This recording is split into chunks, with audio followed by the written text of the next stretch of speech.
I think what I constantly tell people is change is the only constant in life. Yeah. And if you can learn to master those transitions, and I learned this being a dad.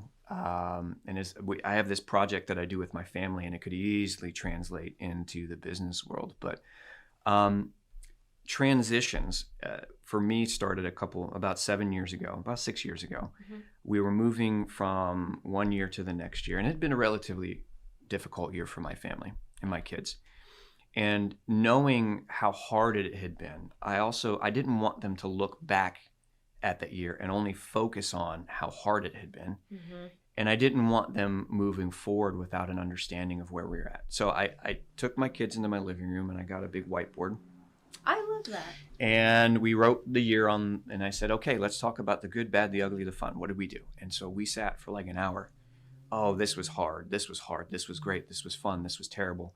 And we talked about the feelings that came along with it. We talked about the struggles that came along with it. We talked about how we were closer because of it. Yeah. And then we said, okay, now that we've looked at where we're at and how we feel about that, what do we want the next season of our life to be?